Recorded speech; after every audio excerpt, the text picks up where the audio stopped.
Hello, everyone. This is the 5th Ethical Revelation Fellowship. I'm Reverend Dr. Roger Paul here with my wife, Diane Paul, Reverend Diane Paul. And tonight we're going to start part 3 of the Urantia book, History of Urantia. And tonight we're going to start on paper 57, The Origin of Urantia. And that starts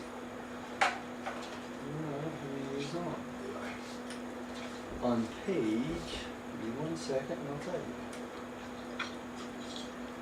651. 651.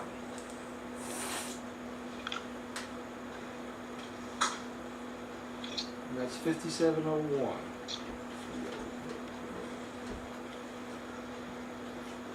Get this set on the right one now.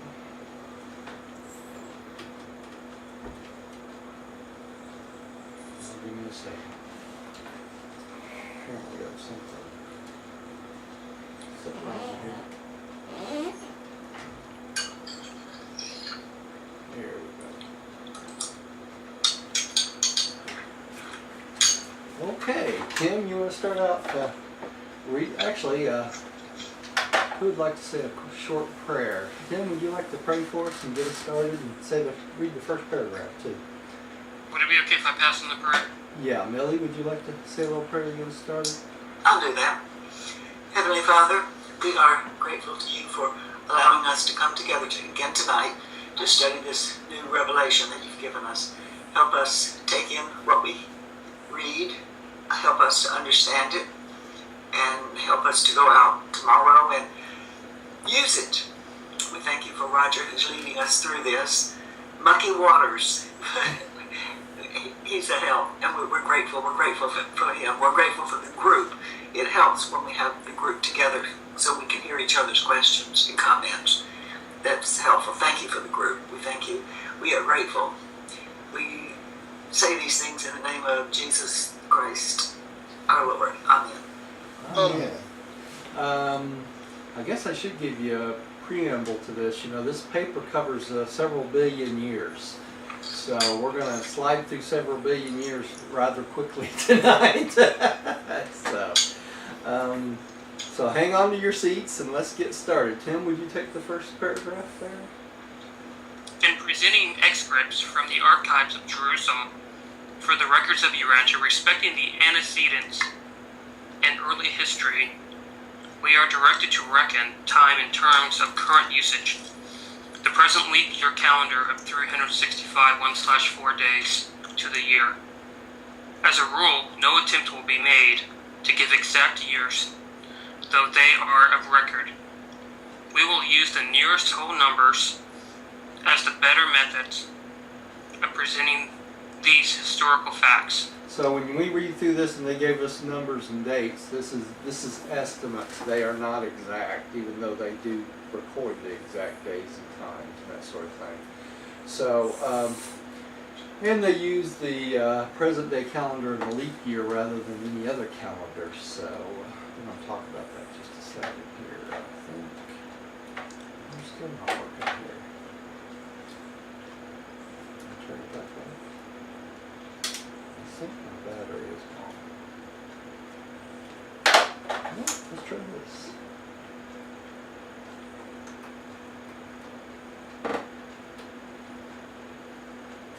Sorry, y'all. Y'all give me two.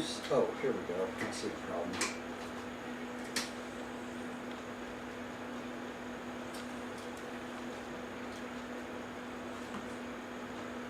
Well, at least I thought I saw the problem there. So the exact years are not exactly authentic? Yeah, the exact years are rough, yes, rough estimates, because they have the exact years, but they would probably not make a lot of sense to us. Let's see if I got a battery here. Size. Sorry, y'all. There we go. We don't have a time frame for that far back. No, we They don't. couldn't give us a when you, date that we would recognize. yeah, when you talk about billions of years and some of these things they talk about, We don't have any reference for something like that, so. So do you think Urantia is much older than 4-point-something billion years? Well, they give us the exact number in this paper. Well, they're pretty close. Well, shoot. I am on the wrong thing here. Hang on.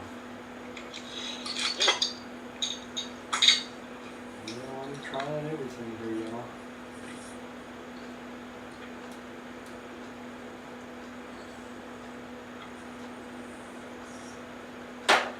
Okay. This is going to be difficult to do tonight, I guess. Let's see if I can find the forward on this down here. Y'all excuse me for 1 second. I am so sorry.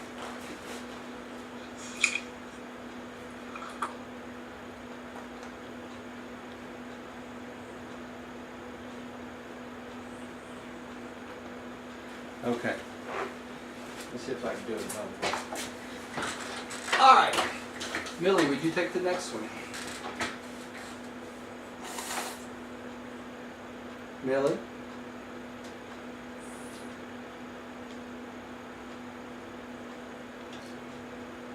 You out there, Millie? Hello? Rodney, would you take the next one, please? Can anybody hear me? Yeah, I can hear you, Roger. Okay. I had muted. And I'll explain if I start to think I'm going to cough. Yeah. Just mute it real fast so if there's a quick silence, you know why. Okay. through the evening here. Okay, when referring to an event as of 1 or 2 millions of years ago, we intend to date such an occurrence back that number of years from the early decades of the 20th century of the Christian era.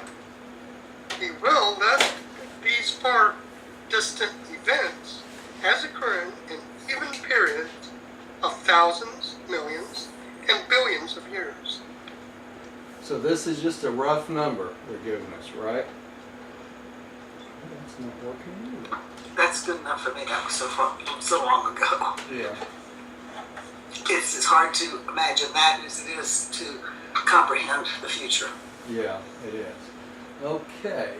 Diane, can you take the next one? The Andromeda Nebula.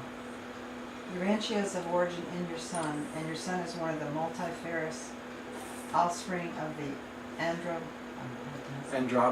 Andromeda Nebula, which was one time organized as a component part of the physical power and material matter of the local universe of Nebadon.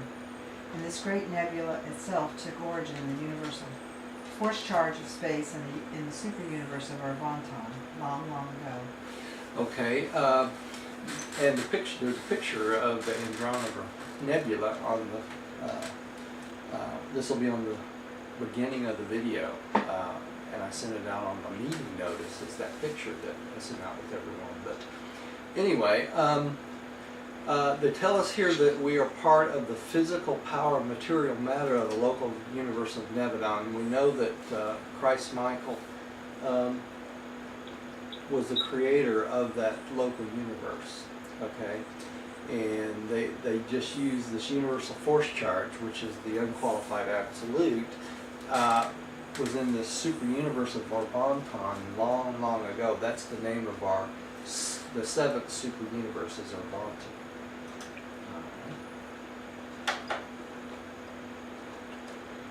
At the time of the beginning of this recital, the primary master force organizers of paradise had long been in full control of the space energies which were later organized as the Andromeda Nebula.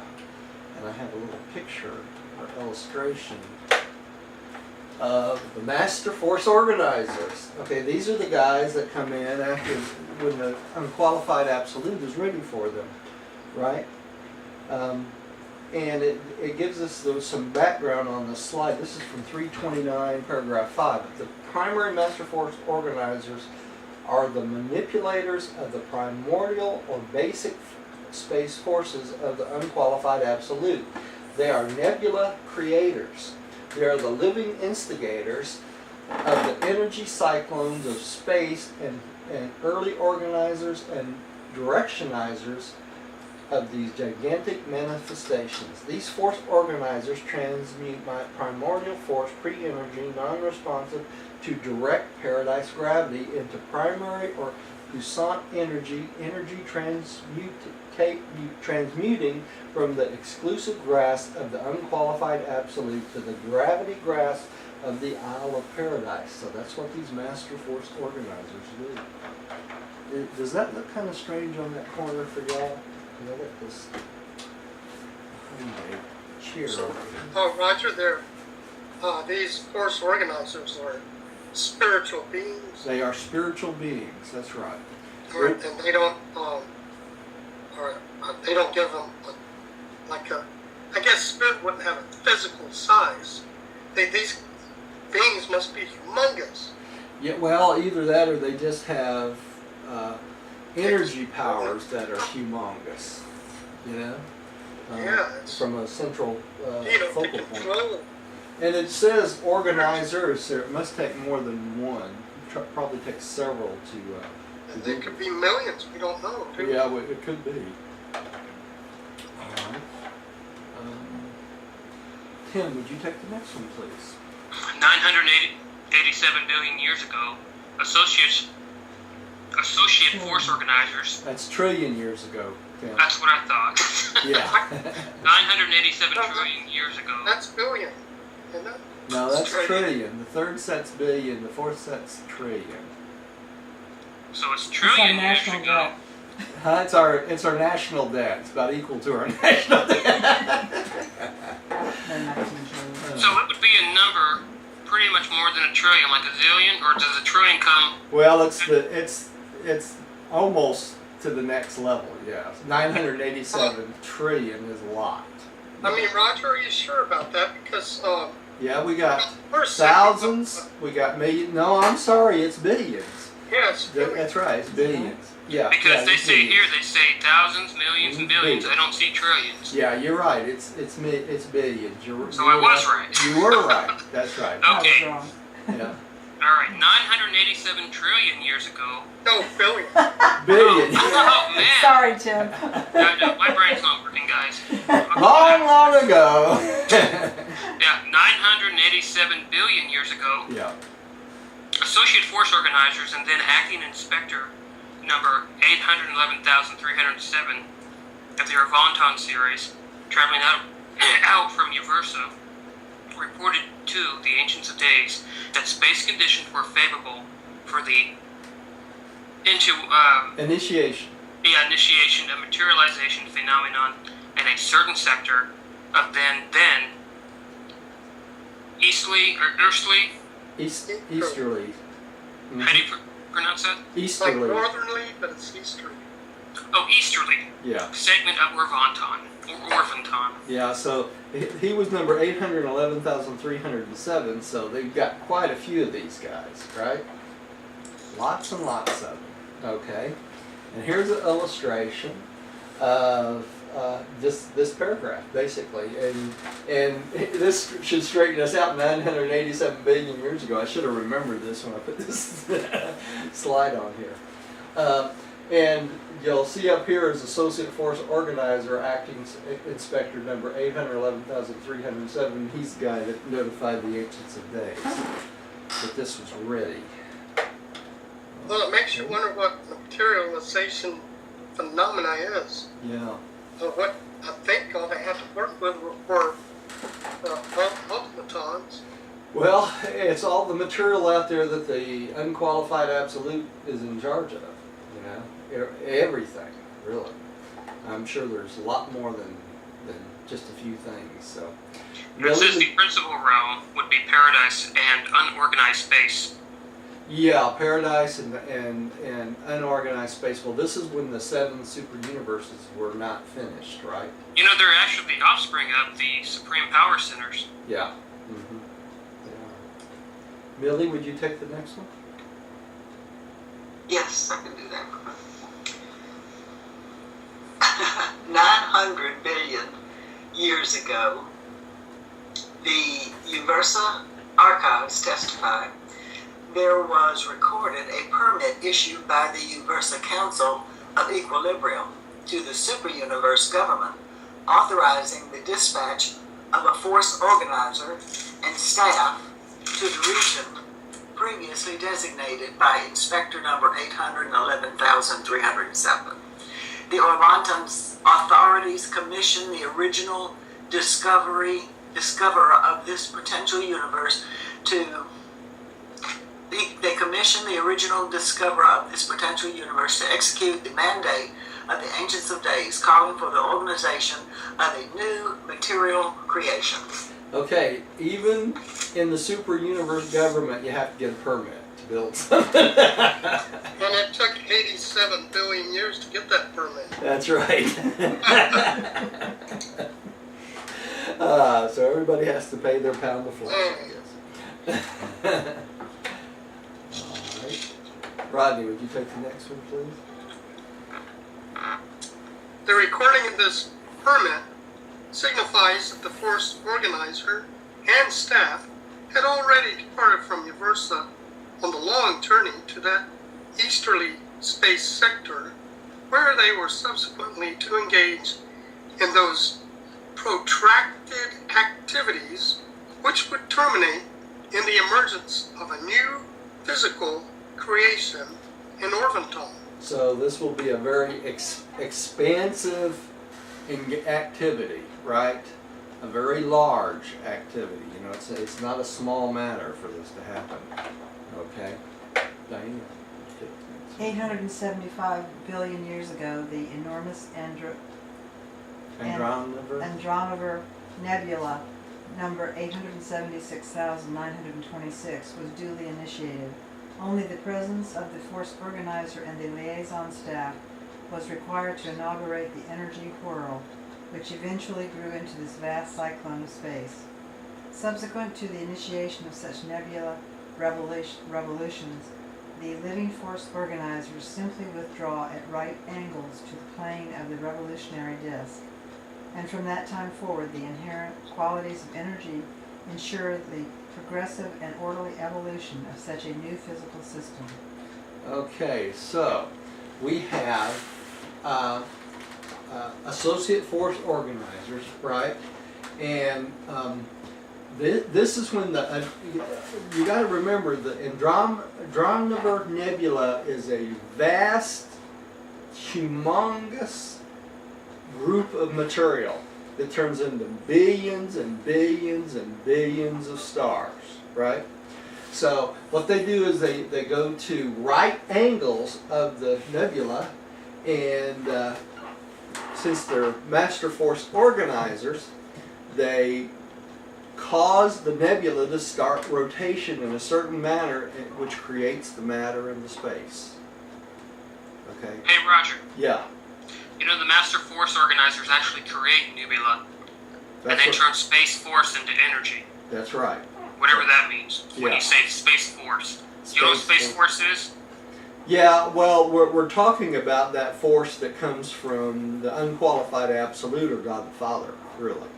You know. And it becomes energy like material, mindful, and spiritual, or? It becomes all of those, plus Okay. it becomes gravity responsive. That's the big thing. And that is When they say dark matter. something like where it's non-gravity responsive, what does that mean? It doesn't Doesn't have- respond to paragraph. When it says it's non-gravity responsive, it's not responsive to paradise.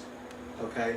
Even though it has its own inherent gravity for it to rotate, it's still not responsive to the paradise control of it, because the unqualified absolute is basically controlling it. Oh, so paradise can't, or the unqualified absolute can't control it or grasp it? Right, and then, you know, as these things change over a period of billions of years, that's when they're done, it becomes responsive to paradise. Okay, thank you. All right? All right, we got another slide here. Here we go.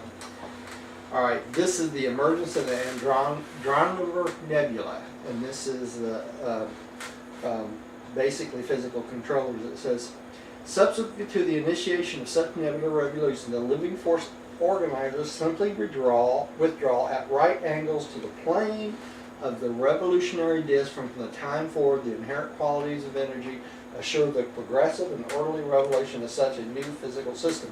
So this is the big nebular disk, okay? And these force organizers basically just withdraw to a right angle in it, and it causes this to go into rotation and stay into rotation forever. Okay? I thought that was a pretty good illustration of that. It's creative.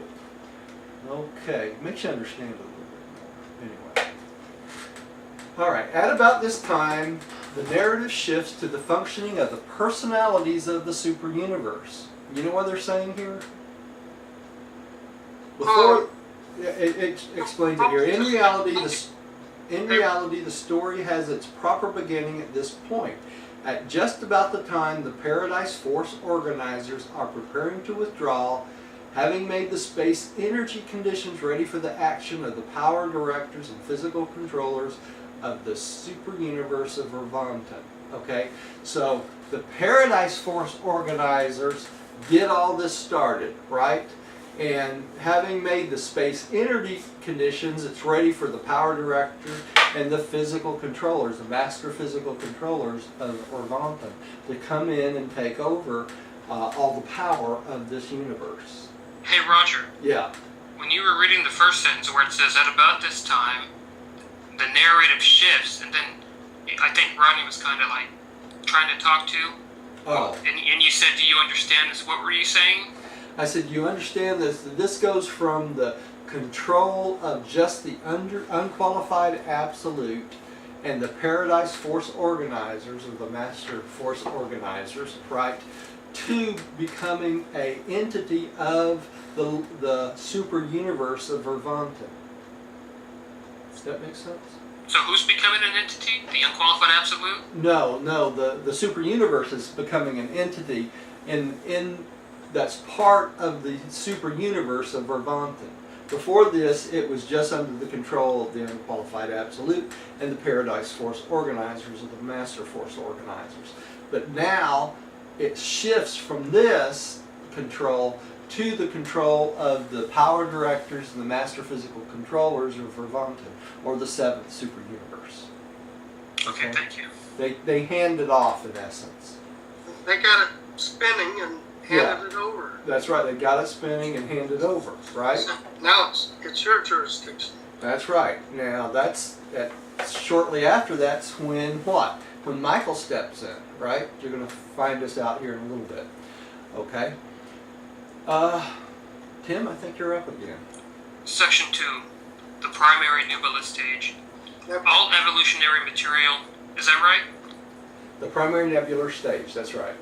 Okay, all evolutionary material creations are born of circular and gaseous nebula, and all such primary nebula are circular throughout the early part of their gaseous existence. As they grow older, they usually become spiral, and when their function of sun formation has run its course, they often terminate as clusters of stars or enormous suns surrounded by a varying number of planets, satellites, and smaller groups of matter, in many ways resembling your own diminutive solar system. Now think about this. When it goes from just being a big circle to a spiral, and it starts shooting off suns and planets, we're talking about billions and billions of years here, right? It just does not happen overnight. So this is what's happening out right now in the the outer space levels, right? So all Right, because most scientists today, Roger, believe that we're shooting out, which what we're really doing is looking out into the 4 outer space levels. That's right. That's right. We're looking out to the old 4 outer space levels. I mean, our super universe, our Vonton, is moving, but it's not like flunging out there. No, it's not. We're basically in an organized seventh super universe that's rotating too. Now, the other thing is this. We're out on, me and Diane talked about this a little bit today. She read a quote about the dark matter. And the quote was that the universe is made up of 83% dark matter, right? The dark matter would be in control of whom? The unqualified absolute. But what they don't realize is we're out on the edge of the 7 super universe. So if we look one way, we're looking in towards Urantia or the 7 super universe. We look the opposite direction, we're looking out at the outer space levels. So their concept of where we are in the universe is limited by our location in space. Does that make sense? If they look one way, they're looking towards the super universe. They look the other way, they're looking out towards the outer space levels. Okay, so they're getting a skewed concept of what's really out there. All right. Of course, scientists are going to argue night and day over different things like that too. Okay, Millie, would you take the next one, please? Yes. Do I start on 800 billion? Yes. Yeah. 800 billion years ago, the Andronover,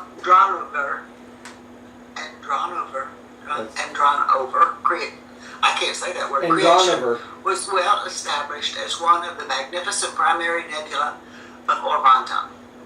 As the astronomers of nearby universes looked out upon this phenomenon of space, they saw very little to attract their attention.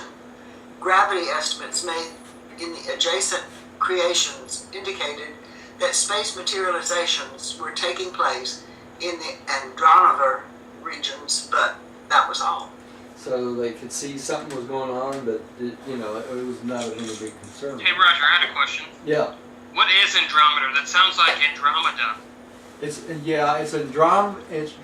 Andronover. It's basically a collection, spiral collection of a large mass of space that's got billions and billions of planets in it. Like a solar system? No, it's not like a solar system. It's billions times larger than a solar system. Okay, because it encompasses so many. It's a universe. It's a universe. It accompanies millions of local universes eventually. Yeah. So. I know they used the word monomation, then they used the word Monmation is our Anagona. Monmation is our local solar system. Okay. The planets that surround our sun. Okay. All right. Rodney, I think you're next. 700 billion years ago, the Andronover system was assuming gigantic proportions, and additional physical controllers were dispatched to 9 surrounding material creations to afford support and supply cooperation to the power centers of this new material system, which was so rapidly evolving. At this distant date, all of the material bequeathed to the subsequent creations was held within the confines of this gigantic space wheel, which continued ever to whirl and, after reaching its maximum of diameter, to whirl faster and faster as it continued to condense and contract. So there was a lot of beings that was involved in controlling this, right? And here we go. We have associate power directors. We have local universe power centers. All these beings are acting in concert to help create and evolve this Andronover system, right? And keep going. Roger, I should know that was, it took 100 billion years. 100 billion years, this stuff don't happen overnight. So it's beyond human conception in years. It's like, who's got the patience for that? Yeah. Yeah. Think about the life carriers. They come to a planet and it takes up to 1 billion years for the planet to be prepared to implant the life, and then they got to wait around millions of years for the life they implant to evolve to the point of the first human. So they hang around a long time. True. Hope they know how to play checkers or something. I'm sure they got other things to do. Using big numbers like this, 800 million and 700 million and so forth years ago. It's a good, I can understand why they would not confuse us by giving exact dates. Yes, yeah, that would. It would just be nonsense. Yeah, it would be. Diane? Aside from that, it'd be too hard to read. Really?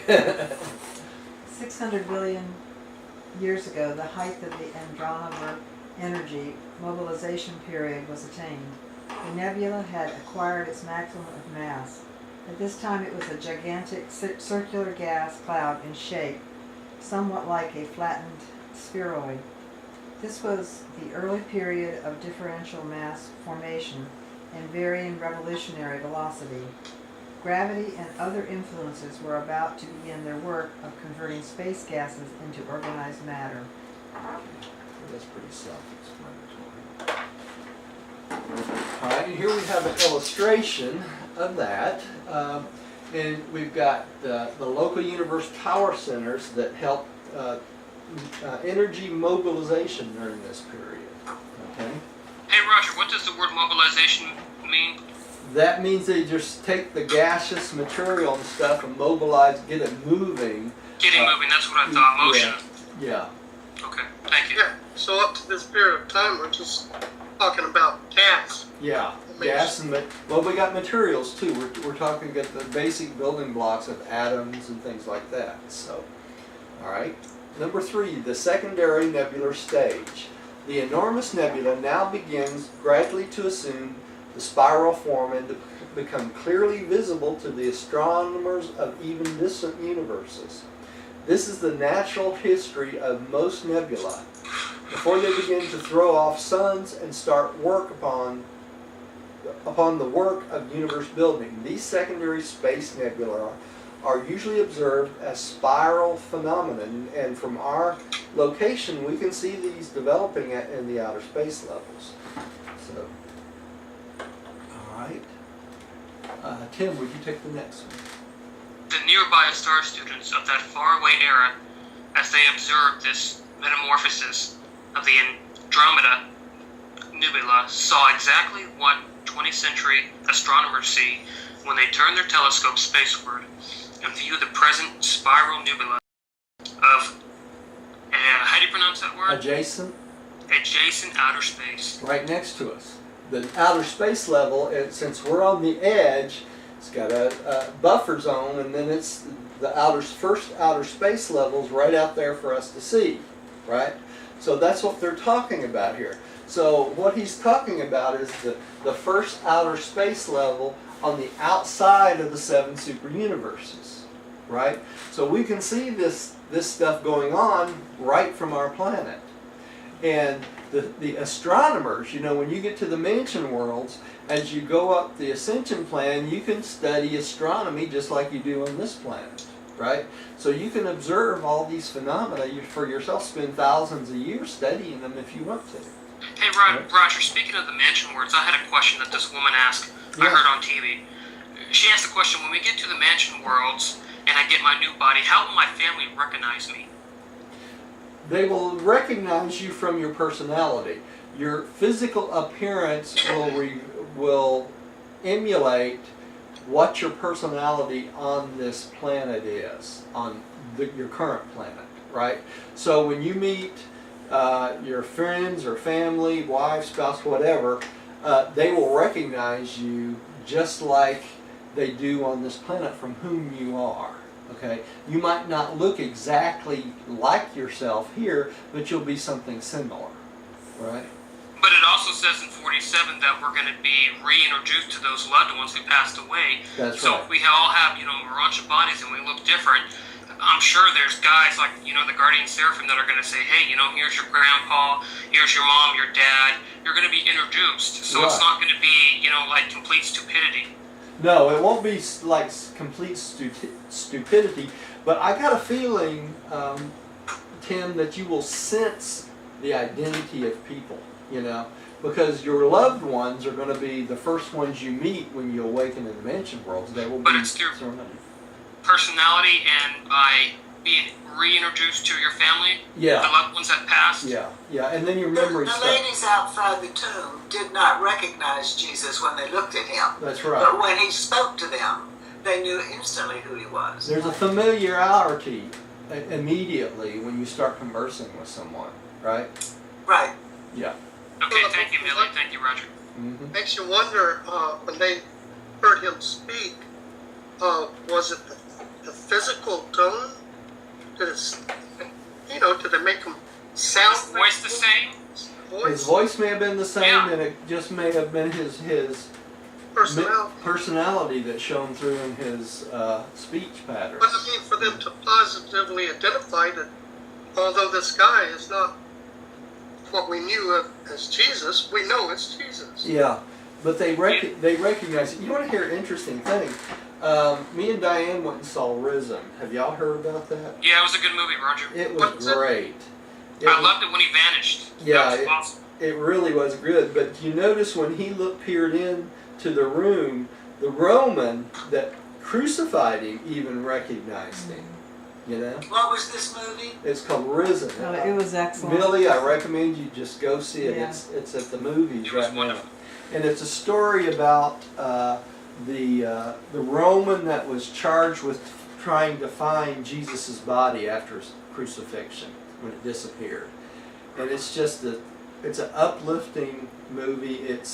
It's from an agnostic viewpoint, so it's not like your typical religious movie, but it's well worth seeing. It really is. You know, they also use the Aramaic name Yeshua, but they don't use the name his disciples would have called him, which would be a southern, Yeah. which would be Ishwat. Ishwa, yeah. So, you know, if you were to call, you know, Jesus or Yeshua or Joshua, well, actually in the papers it says Joshua, he was born Joshua, Yeah, Joshua ben Joseph, yeah, but more or less they would have called him Ishwat. yeah. And the Romans would have called him Yahshua, right? So, The Hebrews would have called him Joshua. yeah. It's interesting how the English changes it to Jesus. You know, we all know him as Jesus, but he really was not ever called Jesus during his life. No, that's the Greek names. Yeah. So, anyway, so I recommend you see the movie anyway because it's worth seeing. It's not 100% accurate according to your Urantia book, but it's close enough. It is a very touching movie. Very touching movie. Okay. My favorite scene, Roger, was when he was with the man with leprosy Yes. and showing how, you know, others how to live. That was just beautiful. Yeah. And when he was on the mountain talking to Claudius. Yeah. It's been a long time since I cried at a movie, but I shed a couple tears a couple times. I think Diane thought she was going to have to take me outside one. I did. Poor thing. Get that guy some popcorn. It was a very touching movie. Okay, who's up? I'm lost again. I think Tim read last. who did? Tim. Tim. Okay, well you're up, Millie. Me? Yep. Okay. About the time of the attainment of the maximum of mass, the gravity control of the gaseous content commenced to weaken, and there ensued the strange stage of gas escapement, the gas streaming forth as two gigantic and distinct arms, which took origin in opposite sides of the mother mass. The rapid revolutions of this enormous central core soon imparted a spiral appearance to these two projecting gas streams. The cooling and subsequent condensation of portions of these protruding arms eventually produced their knotted appearance. The denser portions were vast systems of subsystems of physical and vast systems and subsystems of physical matter whirling through space in the midst of the gaseous cloud of the nebula, while being held securely within the gravity grasp of the mother wheel. And we can see pictures of this in universes from where we are. Okay. Okay, Rodney, would you take the next one? All right.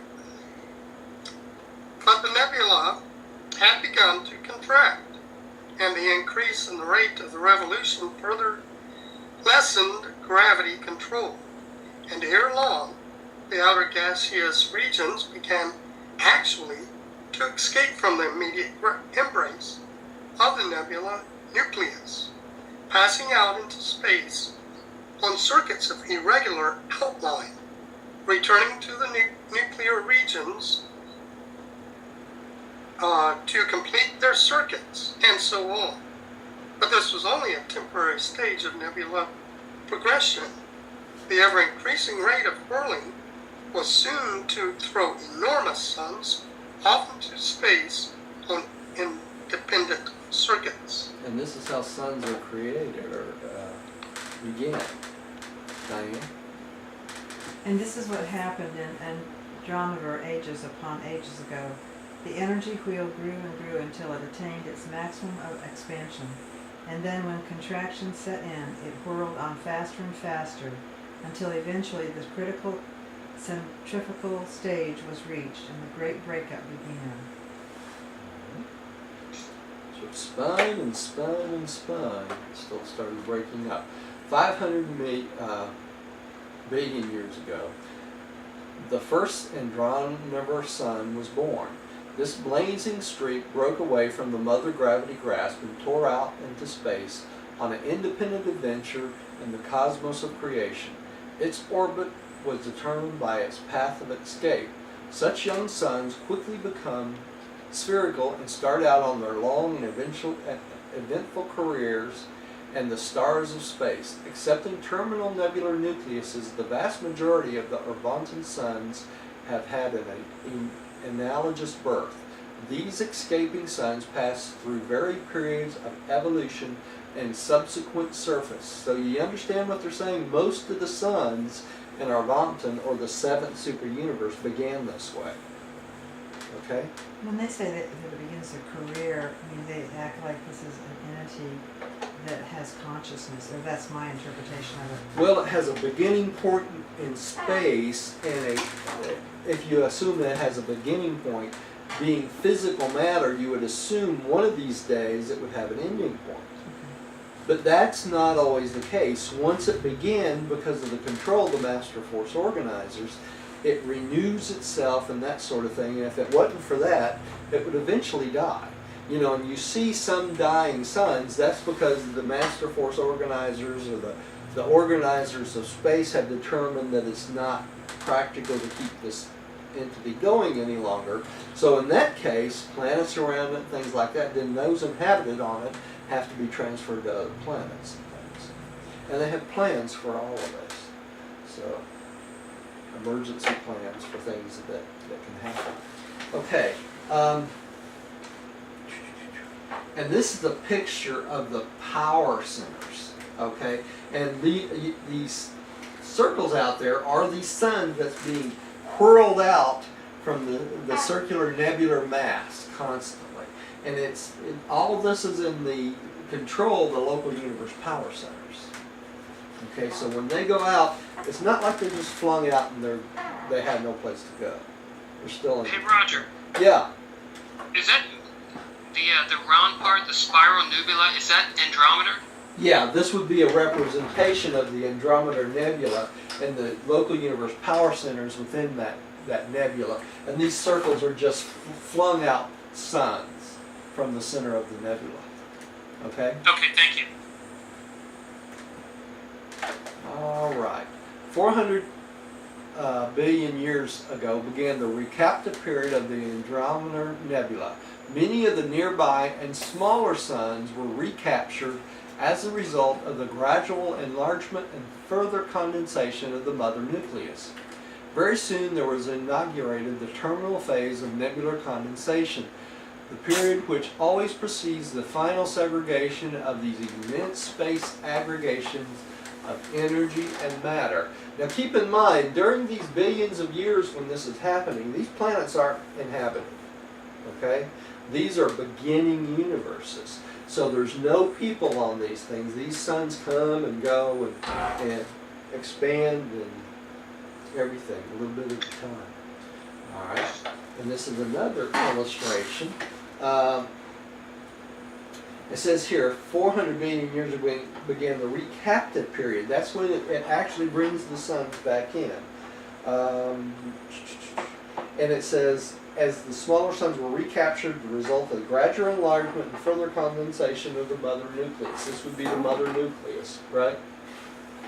And the local universe power centers again, controlling things. It's unbelievable they don't discuss how hot it is because suns are so hot. Oh yeah. The nebula must be just. Can you imagine these power centers that withstand these enormous changes in temperature too, from the coldest space to the heat of the sun? I mean, it just. And how enormous the suns were too. Yeah.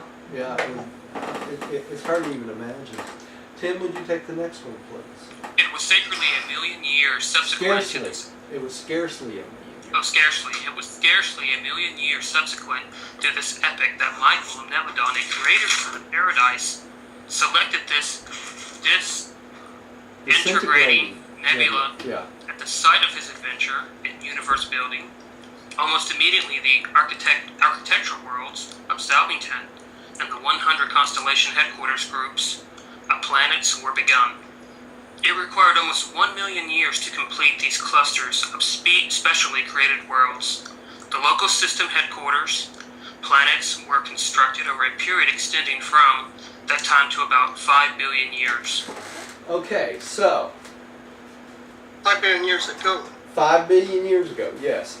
And you got to remember, at this point when Michael and the local universe Mother Spirit picks this site from this evolving universes to come in and create their local universe.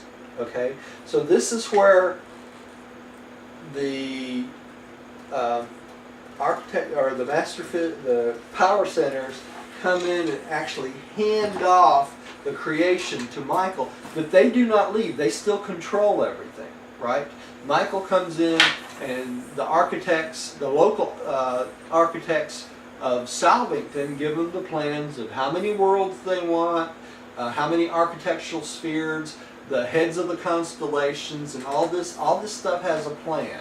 Okay, and it goes to according to Michael's plan or Jesus' plan to create his local universe. Okay, so he doesn't just do it by himself. He has all these beings that are in association with him. Okay. So Roger, I think what they're saying is it took almost 400 billion years to construct these spheres, right? That's right, to get it to the point where it's ready to construct these spheres, and then they start building. No, I mean to construct the headquarters. Well, this gives you a number here.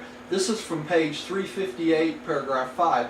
The completed act of physical creation in Nebadon consisted in the organization of the headquartered world and the architectural sphere of Salvington, with its satellites. From the time of the initial moves of the power centers and the physical controllers to the arrival of the living staff on the completed sphere of Salvington was intervened a little over 1 billion years of your present planetary time. So it took 1 billion years. It took 1 billion years for them just to get to the point where Salvington and the headquarters of our local universe and the architectural spheres were done. Okay? So that's a lot of time. This does not mean that the Earth was ready. Okay? This only is talking about the headquarters worlds. We're going to find out about the Earth itself. But this is Salvington and all the architectural spheres. You remember the 70 architectural spheres that surround Salvington and the 490 subsatellites that surround Salvington? That's what they're talking about here. Okay? Hey Roger, when you think about it, that's where we're going to meet Michael at for the first time, is on Salvington. That's right on this planet. Because he's also known as Michael of Salvington and Michael of Nebadon. That's right. He's known as Michael of Salvington because Salvington is the headquarters of Nebadon, right? and he's known as Michael of Nebadon because he's the creator of the local universe of Nebadon. Right? Okay. Let me get this one.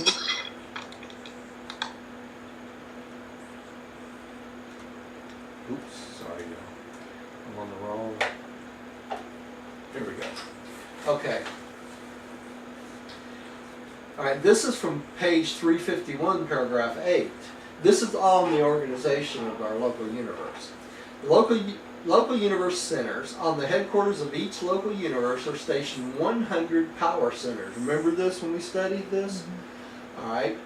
Of the fourth order. They function to downstep and otherwise to modify the 7 power circuits emanating from super universe headquarters, thus making them applicable to the services of the constellation in system. So they take the 7 power circuits from the headquarters of the super universe, and they downstep at these 100 power centers to make it available for all the constellations and the systems, right? That's what these 100 Nebadon power centers do. Hey Roger, what exactly are power circuits? These are the emulations of everything having to do with physical power in the universe, okay? And they don't tell us exactly all 7 of them what they do, but they just say that there's 7 different variations of power for this. Okay, thank you. Uh-huh. Okay, Millie, I think you're next. You out there, Millie? Just have to turn the speaker on. All right. 300 billion years ago, the Andronover solar circuits were well established, and the nebula system was passing through a transit period of relative physical stability. About this time, the staff of Michael arrived on Salvington, and the Uversa government of Omantan extended physical recognition to the local universe of Nebadon. Okay, so this is when the staff came 300 billion years ago, right? Michael had been on here already, right, with the creative mother's grid. They had been there quite a long time. But this is when his staff actually arrived. So Michael's been in this local universe for billions and billions of years, right? Taking care of things. And this is before his sovereignty, right? Yeah, Tim? It says solar circuits. Is that kind of like broadcast? Yeah, it's the local solar circuits, right. What exactly are solar circuits? That would be the physical energy circuits is what they're talking about. Okay, thank you. Yeah. Well, solar is sun. Yeah, the physical so energy. The star circuits. The Right. Sun circuits. Yeah. All right. Rodney, would you take the next one? Yeah, Roger. And I did have a question here. Yeah. Obviously, the Andronover Nebula was what created Nebadon. Right. Okay. 200 billion years ago witnessed the progression of contraction and condensation with enormous heat generation in the Andronova central cluster of nuclear mass. Relative space appeared even in the regions near the central mother-sun field. The outer regions were becoming more stabilized and better organized. Some planets revolving around the newborn suns had cooled significantly to be suitable for life implantation. The oldest inhabited planets of Nebadon date from these times. Okay, so we're looking at 200 billion years ago is when the earliest planets, after they had cooled to a certain point and evolved to a certain point, this took billions of years, these planets were ready for life and implantation just like they did on Earth, right? So these are the older planets that's been around for billions of years. So even in our local universe for 200 billion years, there were planets that were implanted with life and been going on since then. So if you think about it, the local universe of Nebadon has had inhabited planets for 200 billion years. That's a long time, right? So when they say we're a young planet, that's what they're talking about, right? Because we've only had humans on this planet for what, 900,000 years, right? Even though life was implanted much earlier than that. Okay. Diane, would you take the next one? Now the completed universe mechanism of Nebadon first begins to function, and Michael's creation is registered on Uversa as a universe of inhabitation and progressive mortal ascension. This is when it starts, right? All right. 100 billion years ago, the nuclear apex of condensation tension was reached. The point of maximum heat tension was attained. This critical stage of gravity heat contention sometimes lasts for ages, but sooner or later, heat wins the struggle with gravity, and the spectacular period of sun dispersion begins. And this marks the end of the secondary career of the space nebula. Now, this space nebula is still going on, right? Right? It's not like something that's completely gone. All right. Tim, would you take? Roger? Yeah. I've got a note right above what was just read that says about this time. This was the time of Michael's first bestowal. Yes, it was. Was around this time. Yeah. He started his career. Remember, his bestowal career goes on for billions of years, right? And what was his first bestowal as? I've forgotten. I cannot tell you off the top of my head, Rodney. I really do not remember. We'd have to look those up. Seems like it was angelic. It seemed like it was angel, some type of angel, but I I'm can't. looking right now. Yeah, I can't be sure. Melchizedek. So There you go. Ah. And that would make sense because it's a higher order of being, right? Yeah. Okay, section 4, tertiary and quartan stages. The primary stage of a nebula is circular. The secondary spiral, the tertiary stage, is that of the first sun dispersion, where the quartan embraces the second and last cycle of sun dispersion, with the mother nucleus ending either as a globular cluster, yeah. or as a solitary sun functioning as the center of a terminal solar system. Okay, so it has a couple courses it can take, right, when it gets there. All right, Millie, would you take the next one? Yes. 75 billion years ago, this nebula had attained the height of its sun family stage. This was the apex of the first period of sun losses. The majority of the suns have since possessed themselves of extensive systems of planets, satellites, dark islands, comets, meteors, and cosmic dust. All right, so as the suns grow, all these other things come into existence too. So, hey Roger, I had a question. Yeah. While this is all going on, in the beginning we had the Eternal Isle of Paradise, the 7 super universes, and then the Master Force organizers go out into the universes and pretty much collect this stuff. Yeah. Yeah. So it's pretty much out there somewhere. They have to go collect it. Yeah, and it's all controlled by whom? The unqualified absolute. Absolute, right. Right. That would be the non-personal Right. deity. That's right. Is it non-personal or impersonal? Non-personal. You could call it impersonal too, because it's. Could you tell me the difference between those non-personal and Yeah, impersonal? it's not a deity. It's not a deity-controlled absolute.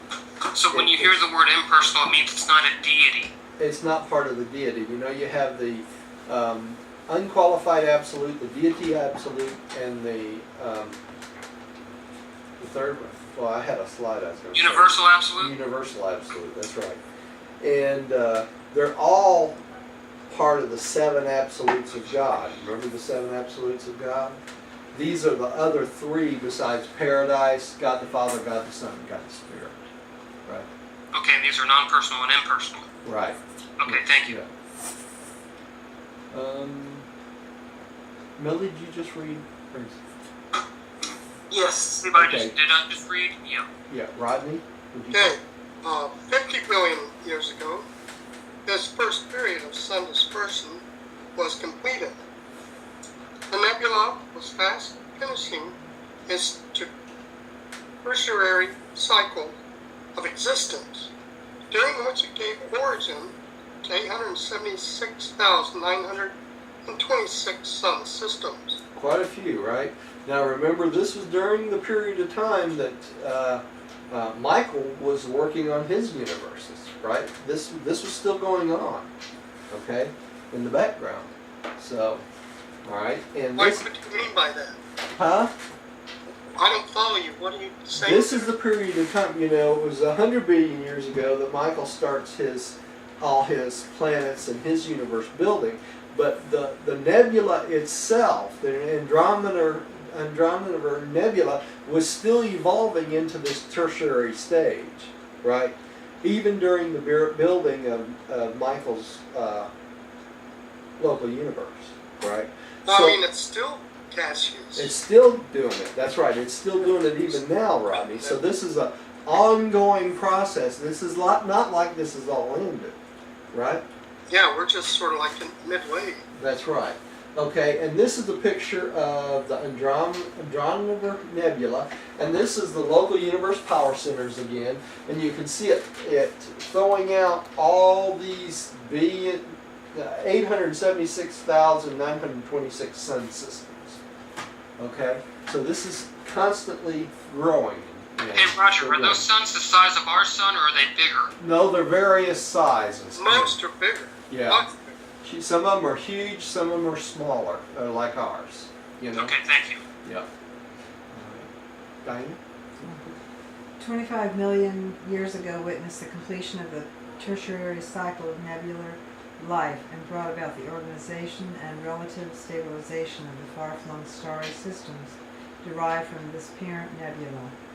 But the process of physical contraction and increased heat production continued in the central mass of the nebular remnant.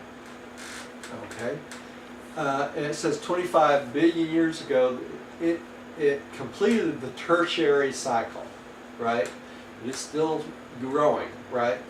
And that's what it's talking about here. When they say tertiary cycle, tertiary is at 3? It's 4. It's 4, that's it's the right. fourth cycle, right? Fourth cycle, okay, thank Yeah. you.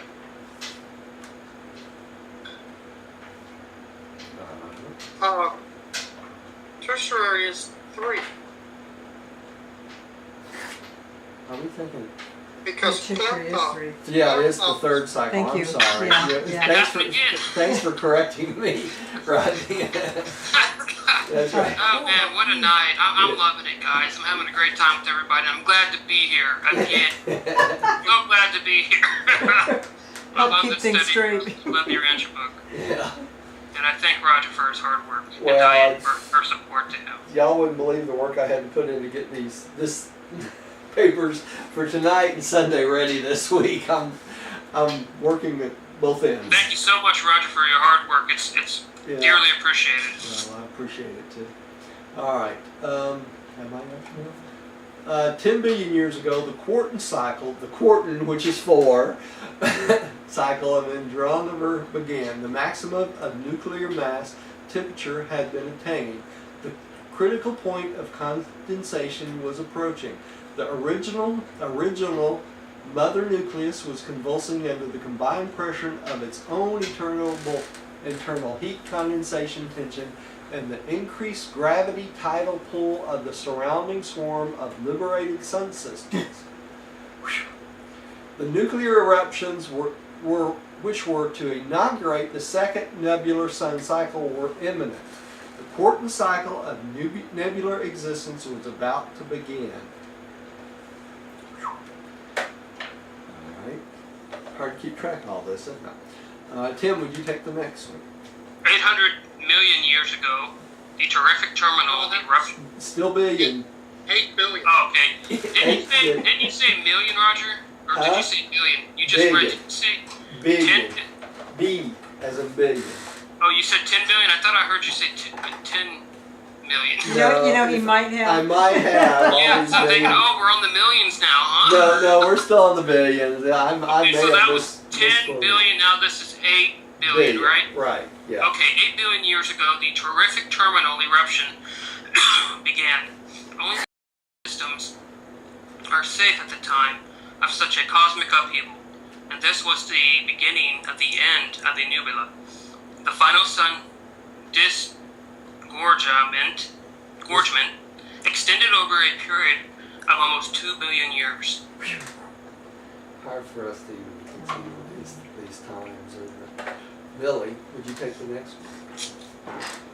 Yes, 6 billion years ago. 7. Oh, I skipped a paragraph. Okay, 7 billion years ago, witnessed the height of the Andrometer terminal breakup. This was the period of the birth of the larger terminal suns and the apex of the local physical disturbances. Okay, so the nucleus is breaking up and turning into suns too, right? Okay, and this is the picture of that. And again, we see the local power centers, okay? And this is the larger terminal suns, and these come from the nucleus itself, right? Because that's the what's left of that nucleus, okay? All right. Rodney, can you take the next one? No problem. 6 years ago, I wouldn't mess up too, guys. You did that on purpose. 6 billion years ago marks the end of the terminal breakup and the birth of your sun, There we are. the 56th from the last of the Andrometer second solar family. This final eruption of the nebular nucleus gave birth to 136,702 suns, most of them solitary orbs. The total number of suns and sun systems having origin in the Andrometer Nebula was 1,013,628. The number of the solar system sun is 1,013,572. Are they saying the number of our sun? No, that's the number of suns themselves. Solar system They sun. they give you the number of suns, and then they give you the number of solar system suns. Right, gotcha. Okay, because So in not other all words, suns have solar systems. There's a little over 1 million solar systems in our universe. Correct. And the rest of them are some type of other system. That's right. Yeah, you can have a sun with no planets, right? And that's what the difference is here. Gotcha. Okay. All right. And this is a illustration of what we just read. So what is the purpose of a sun that doesn't have a solar system? It could. The sun itself may just be for light and heat for other solar systems. Okay, Okay. Because there are solar systems that can have dual suns. sure. You know, or 2 suns, or 2. You know, like a planet can have more than one moon.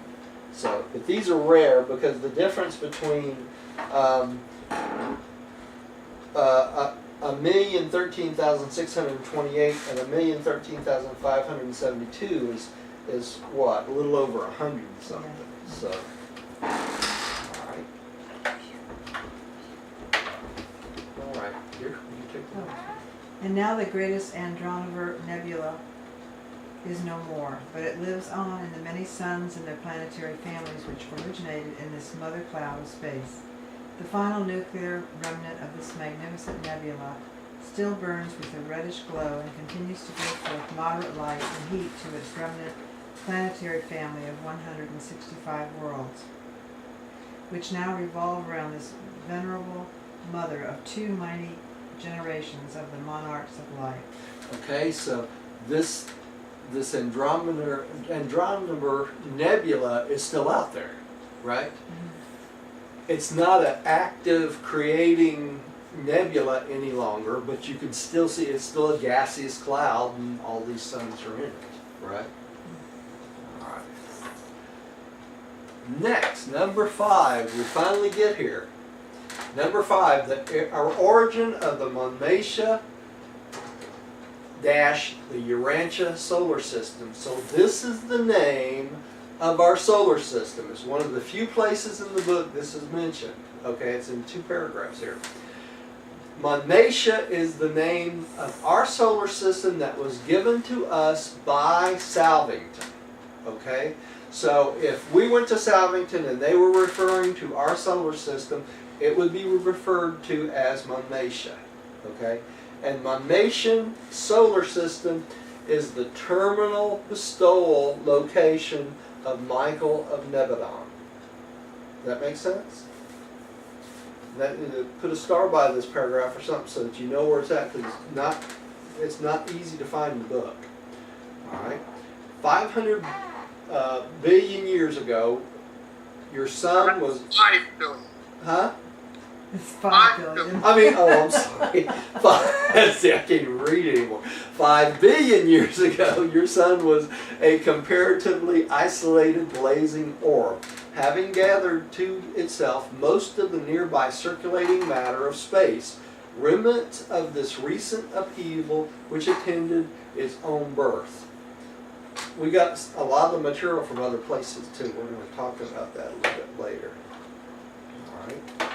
And here we are, 5 billion years ago. And this is our sun, and this is all the other suns here. Okay? So this little one right here is us. All right. Tim, would you take the next one? Today your sun has achieved relative stability, but its 11½ year sunspot cycles betray that it was a variable star in its youth.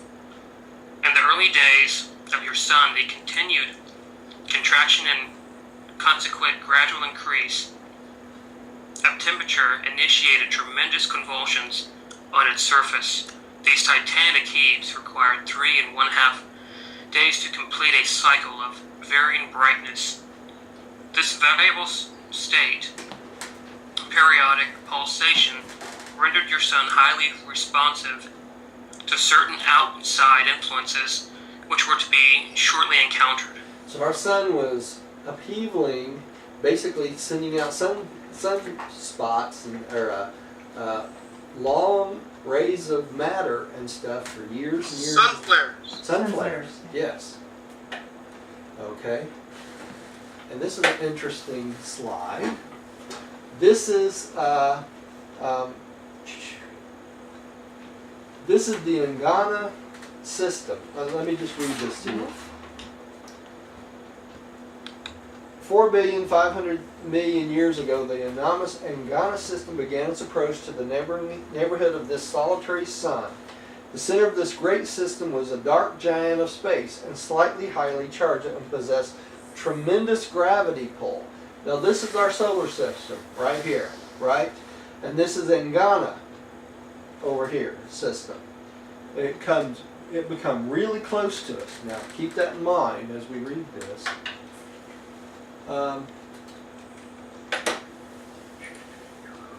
Who's up now? I just read. Millie, would you take the next one? Thus was the stage of local space set for the unique origin of Monmatia, that being the name of your sun's planetary family, the solar system to which your world belongs. Less than 1% of the planetary systems of our mountain have had a similar origin. So only 1%, less than 1% of other solar systems began like ours. Okay? And that's the other place I was talking about that the origin of our local solar systems mentioned Monmatia, right? Alright. And here was the slide we just looked at. Rodney, would you read that? I should have put that slide after it. I Yeah, guess. I'm just wondering, we read up here earlier that, about the solar system suns. What makes ours different? I didn't catch it. Well, only one. Less than 1% is Yeah, not. only less than 1% were actually created like ours was. I wonder what the difference is. Well, What- let's keep reading. Maybe Oh, it'll be okay, gotcha, revealed to us.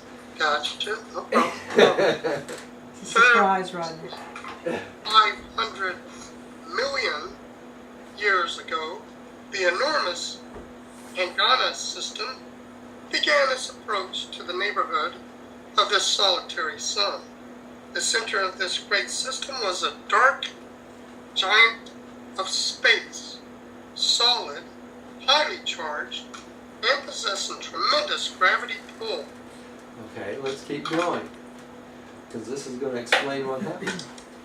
As Angana more closely approached the sun, at moments of maximum expansion during solar pulsations, streams of gaseous material were shot out into space as gigantic solar tongues.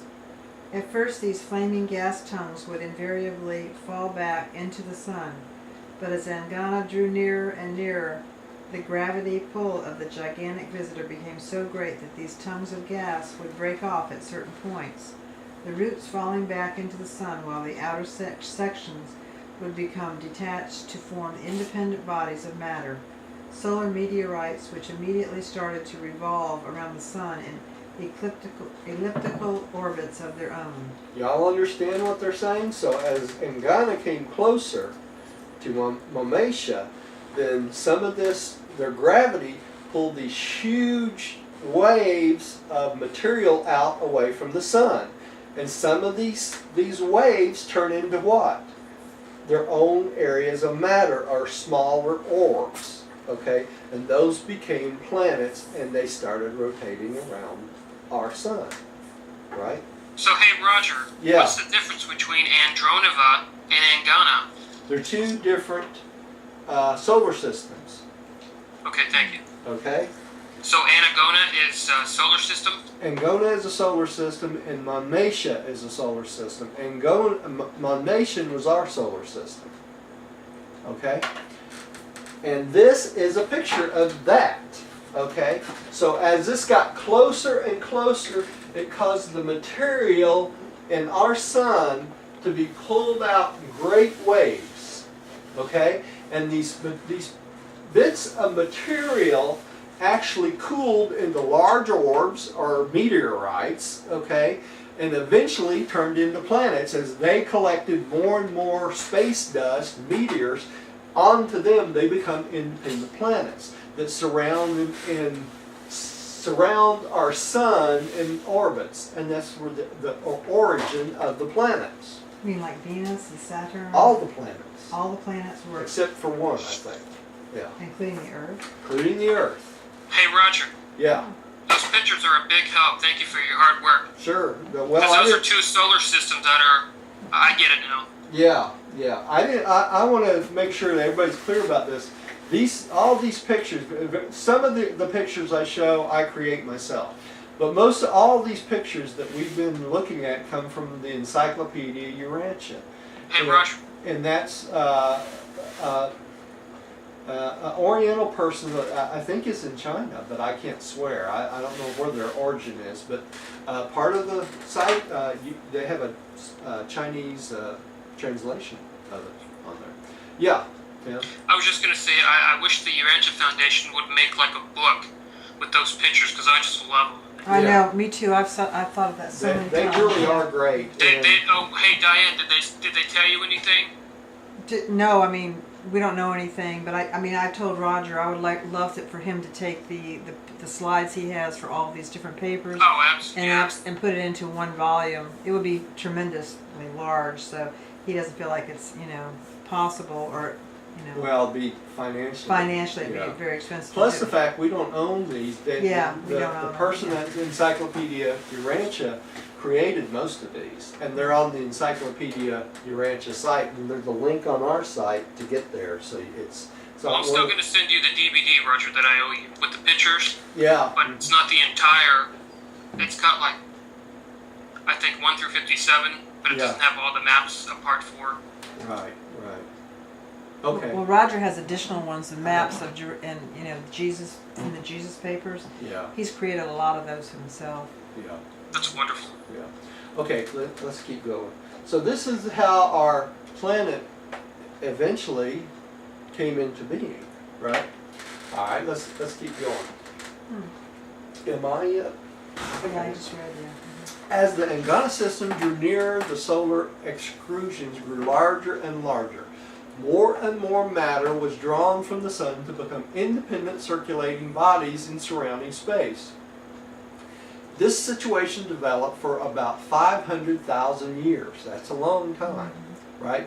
Until Angana made its closest approach to the sun, whereupon the sun, in conjunction with one of its periodic internal convulsions, experienced a partial disruption from opposite sides and simultaneously.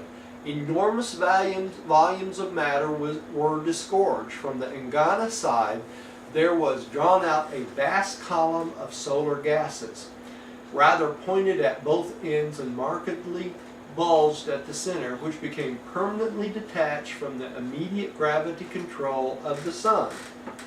This is where the matter gets detached, right? And we're back here again, right? So this is when Angana and Mammatia was the closest approximation, okay? Because Angana goes off and Mammatia stays here, or stays So I in its. kinda did move on. Yeah, Okay. yeah.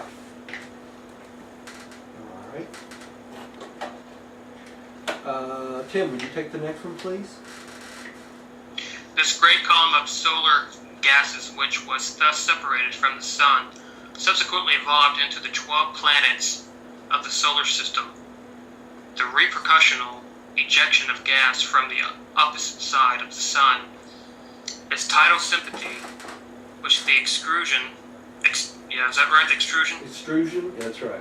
Of this gigantic solar system ancestor has since condensed into the meteors and space dust of the solar system, although very much of this matter was subsequently recaptured by solar gravity as the Angona system receded into remote space. So it went on its pathway. It's gone.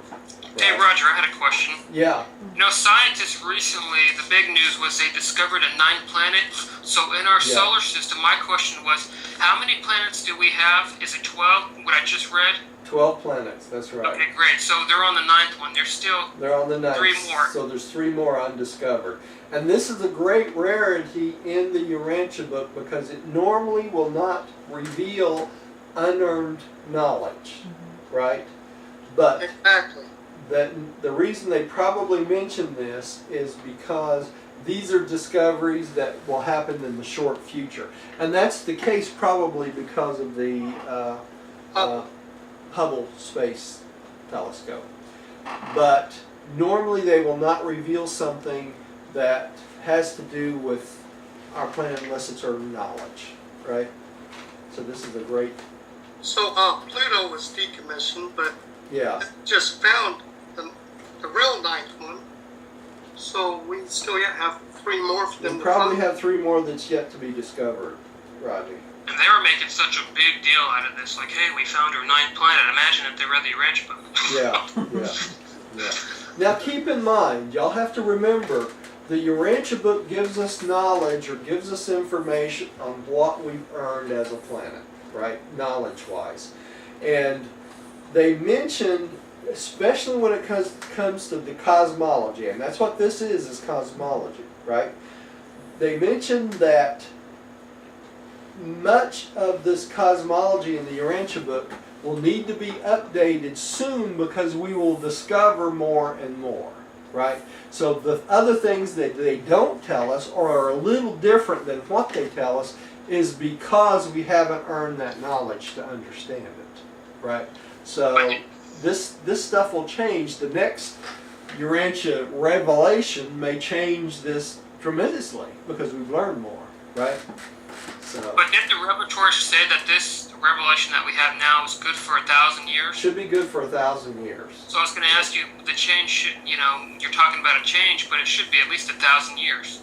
Yeah, it should be 1,000 years, or it may be our growing spiritually, mentally, intellectually, to a point where we can understand more, by that. Because it's not going to be the next 100 years, right? No, it's not going to be the next 100 years, I would Okay, think. thanks. You think about it, technology-wise, we have advanced more in the last 100 years than we have the preceding 20,000 years, if you think about it. So we're really on a fast pace right now. Okay. Roger, I should make another comment that Yeah. I've forgotten the Urantia book explains this wrong, but I know that there's a big belt of material like planetoids and asteroids, space junk that is between Earth and Mars. Right. That they think used to be a planet. Yeah. That could have been a number in our solar system. Yeah, it could have been. This is this picture I wanted to mention is the end of Monmatia, or Angana being close to Monmatia. And he's reversed the position of it. But you can see this arrow going out here. This is Angana taking off in its course. Okay? So this is after all this happened. But that is a solar system that still exists. Yeah, that is a solar system that still exists. Probably within our Somewhere. telescope. I would think it's probably within our telescope range still, but may not be. Can't be sure. All right.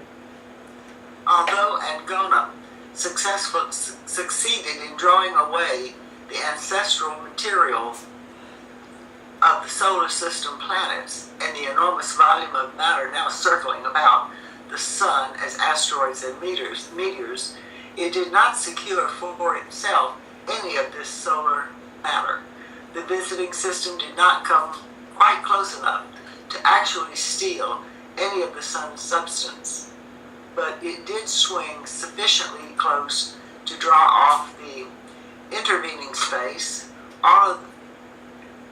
into the intervening space, all of the material comprising the present-day solar system. So because of this closeness of this solar system coming to us, all of our planets were drawn off from the sun.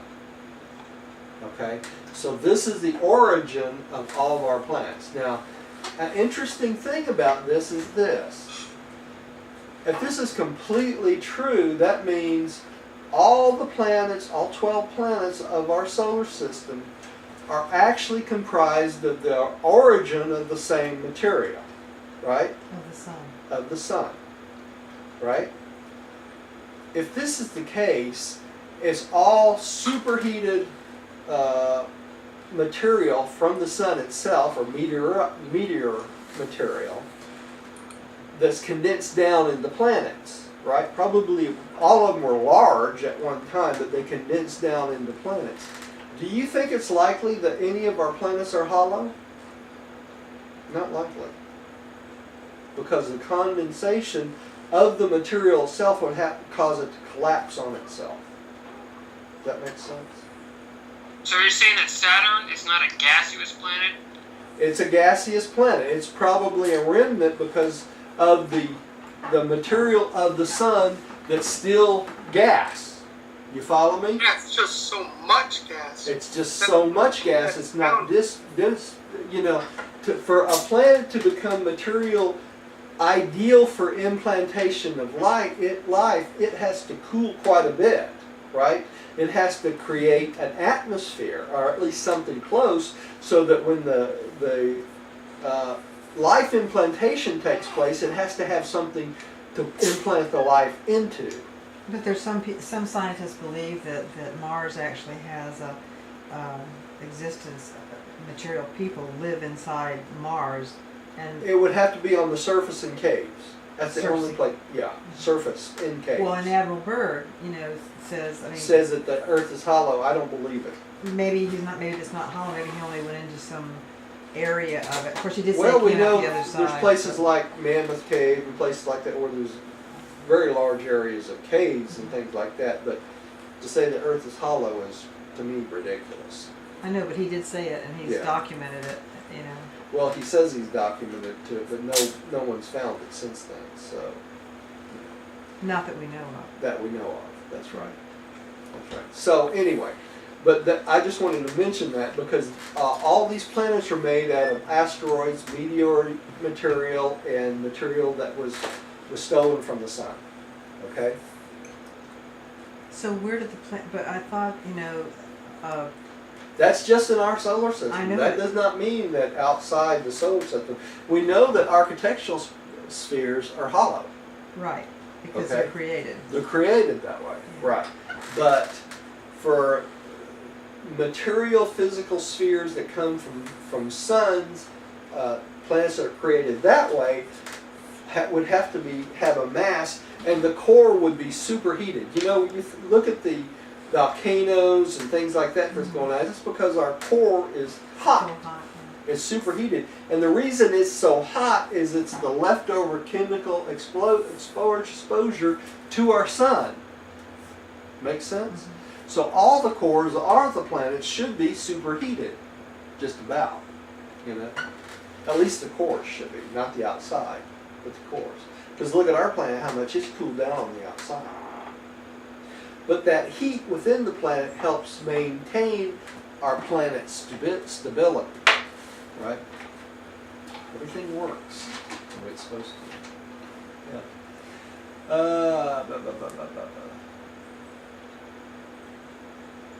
It's my turn. Yeah, and we're on the next slide, aren't we? Did we read this? Yeah, Yeah. we already read that. Okay. All right, go ahead, Rodney.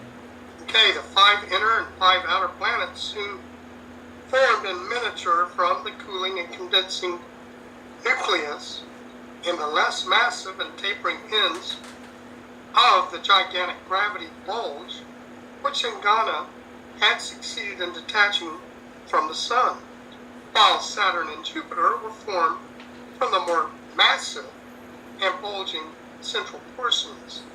The powerful gravity pull of Jupiter and Saturn early captured most of the material stolen from Ghana, as the retrograde motion of certain of their satellite bears witness.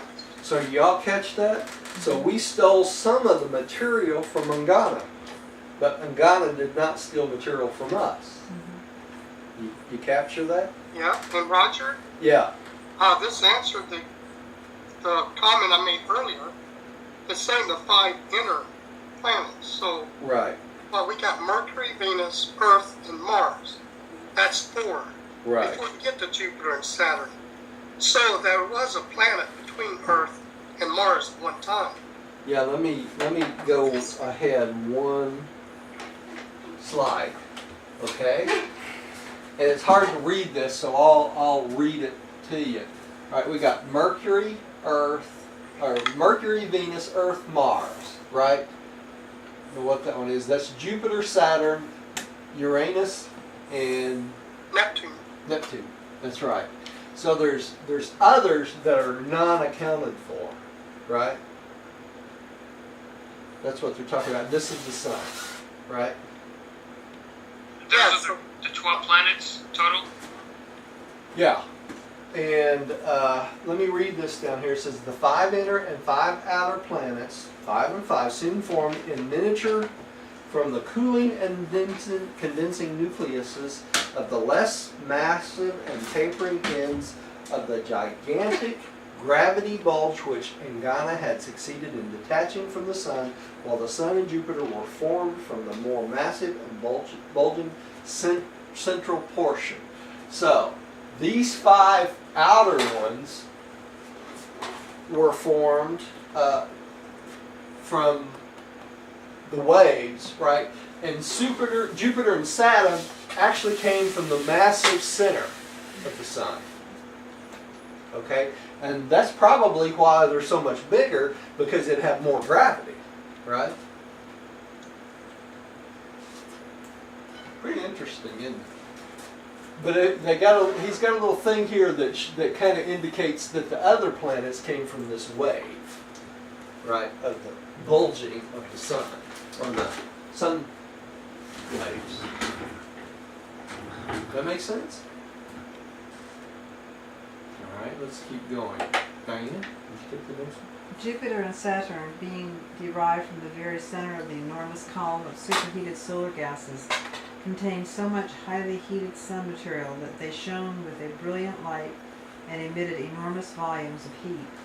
They were in reality secondary suns for a short period after their formation as separate space bodies. These two largest of the solar system planets have remained largely gaseous to this day, not even yet having cooled off to the point of complete condensation or solidification. And that's probably because they're so large. They're so large, and they're still in a gassy form, just like the sun is, Yeah, right? they're at that process. So in essence, Jupiter and Saturn were mini suns, right?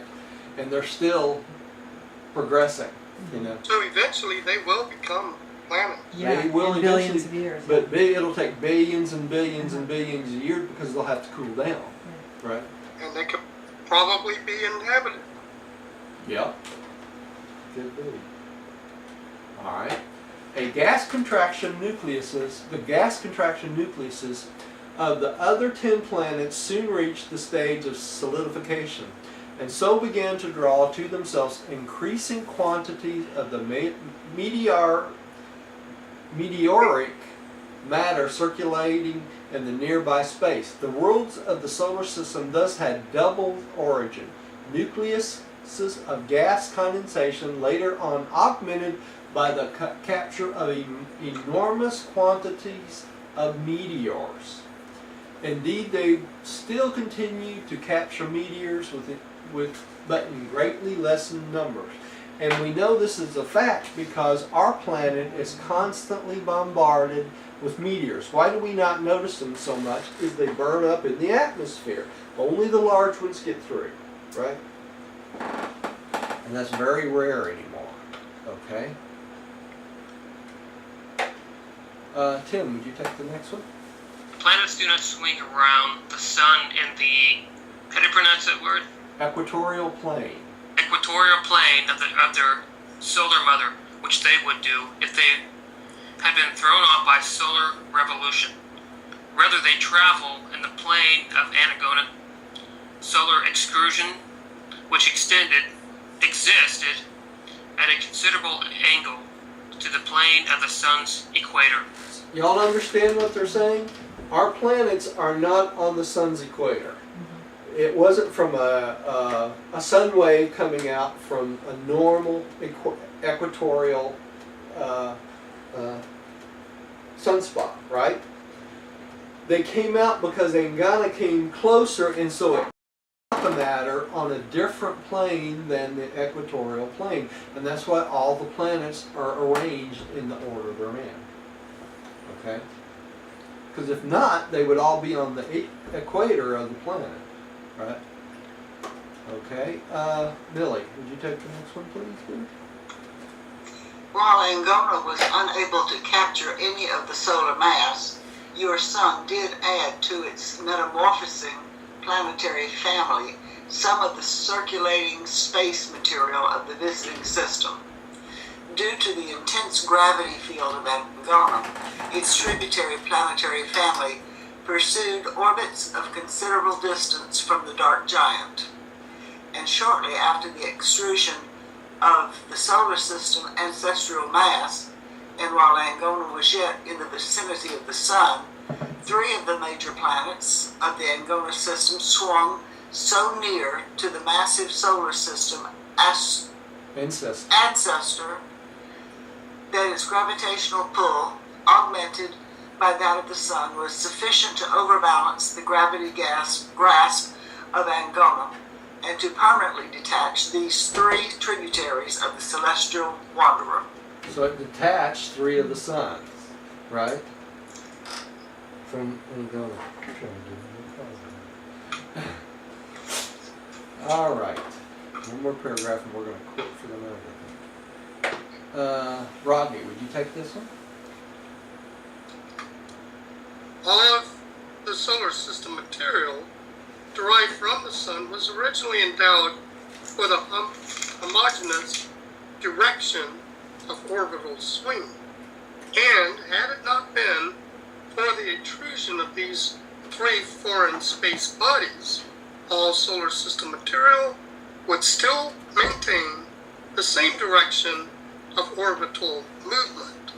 As it was, the impact of the three Angana tributaries injected new and foreign directional forces into the emergent solar system, with the resultant appearance of retrograde motion. Retrograde motion in any astronomic system is always accidental and always appears as a result of the collisional impact of foreign space bodies. Such collisions may not always produce retrograde motion, but no retrograde ever appears except in a system containing masses which have diverse origins. So normally all of our planets would be on the same line, right? But because of this, some of the planets have a different motion than the others do, right? And it affects, that retrograde motion affects all of them. Hey Roger, I had a question. Yeah. In paper 15, section 6, it mentions the word minor space bodies as comets, meteors, and planetesimals. What is that, planetesimals? Planetesimals, that's large areas of mass that are too small to be planets. Okay. Okay. Thank you. So they're like mini planets. Like Pluto, Like, sort of. yeah. Did you want to stop here? It's going on 7:46. Yeah, I want to stop here and we'll take up number 6, the solar system stage. Let me ask you something. A large body of something hit in Russia. Yeah. And could that have been forceful enough to alter our orbit? It could be, Millie. They think that the scientists think the reason the dinosaurs went away is because of an asteroid hitting the planet and causing the change in atmosphere. But yes, if we got hit by a big enough meteor or asteroid, yeah, it could alter our path on our solar system. It could actually change the temperature to the planet. It could be a life-changing event. It really can be. Since this is the planet of the cross, I am not sure the master physical controllers would allow that to happen, because That's good. That's good. yeah, because we have a history of being the planet of the last bestowal of Michael. This is kind of the jewel of the local universe of Nebadon, right? Because this is the place where Jesus did his final bestowal, or Michael did his final bestowal. Sentimental value. It has a sentimental value, and no one in the universe would want to see this planet destroyed or put in a position where it stops, basically. So I think it gives us a little bit of insurance that it's going to keep going on. The thing of it is, for us personally, it really does not matter what happened personally to this planet, because we're going to go on to the mansion worlds anyway. So if we had a massive thing that destroyed the entire population of the planet, we would en masse either start up at another planet or go on to the mansion worlds, one of the two. Really, what happens on this world is, as terrible as this sounds, is of no consequence. It really doesn't matter, because you're going to go on with your life when you get to the mansion worlds, right? You would feel cheated because your human period would be shortened, but you would make it up in experience on the pathway to finding God. I had a question, Roger. Yeah. We know that the dinosaurs ate themselves, pretty much starved themselves to death, right? Yeah. But when scientists say that, they didn't die by meteor, hitting the Earth, but isn't there proof that the Earth did get hit by meteors? Oh, sure, and we've had massive, we know we've had complete freezing of large areas of the planets 4 times, I think it is, almost completely covering the planet. So extinction would have not been impossible, but it just did not happen. Because we know we have ancestors of the dinosaurs and the alligators and lizards and things like that. You know, the birds are ancestors of the dinosaurs. So if you think about it, the dinosaurs didn't become extinct, did they? They mutated into other species, you know, and the human being mutated from other species. You know? Roger? Yeah. Some of the dinosaurs mutated, but Yeah. you know what I read recently, it was not long ago that scientists have now discovered that it was the mosquito that caused the extinction of the dinosaurs. Yeah, there's all sorts of theories about what actually caused it. So. But my question was basically that, you know, you had the dinosaurs that starved to death because they pretty much ate all the stuff around them. Well, but then the how much larger ones. later did the meteorite hit the Earth? Yeah, the Was it like larger thousands ones. of years later, and then they were already gone and dead? Yeah, they're pretty much gone. The larger ones pretty much ate them. You know, they wiped out their food source on the planet. You know, in other words, the planet could not sustain animals that large. You know, that would be like if humans were that large, we couldn't find enough food to stay alive. So the large ones basically ate all the stuff, but the smaller ones, did they get hit by the meteor, or they just eventually all starved? You know, we know that the alligators and crocodiles and there are a lot of animals that just evolved from the original DNA of the dinosaurs. And, you know, basically from the original DNA that was implanted by the life carriers, right? Because this is all a normal part of the progression of a planet to get to the point where humanoids or human beings start to evolve. Right, but my question was, is basically the dinosaurs are already all dead, or is there some alive and then a meteor hits them, or they're all dead? It's probably a combination of both, Tim. Okay. It really is, because some of them would survive a mass. You know, it's kind of like a cockroach. A cockroach would survive anything. You know? I have read of them finding dinosaurs that were frozen instantly. They still had green stuff in their mouth. I remember that too. Yeah. Yeah. Strange. So that's Well, probably. that would be a meteor or something hitting the Earth and shifting its axis. Yeah, shifting the axis and causing immediate freezing of everything around. So what was warm is then cold, and what was cold is then warm. That's right. And the dinosaurs were in the warm place, and they got frozen. And we know we're going to learn that in this section of the book, the migration of all the different ice ages, right? Yes. That covered much of the planet. So. I find the ice ages interesting, but that wasn't instantaneous. Yeah. Yeah.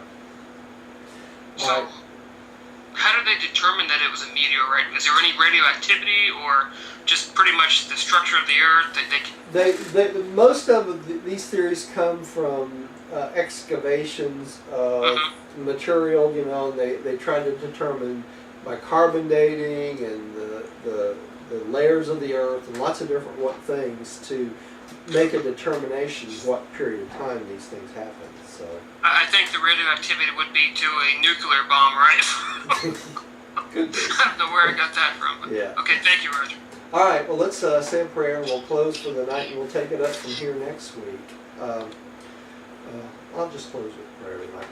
Lord, thank you for bringing us together tonight and allow us to learn this wonderful revelation and enlighten all of us about our history and where we came from and where we're going. Pray you'll help us take this and use it in our lives and help others and explain it to others. We just thank you for our many blessings. I pray you'll bring us back together next week to continue on with this study. We thank you and we give you the praise in your Son, Jesus, Michael, and Amen. No. And thank you for joining us at home. Shut the video off here. Please come see us again.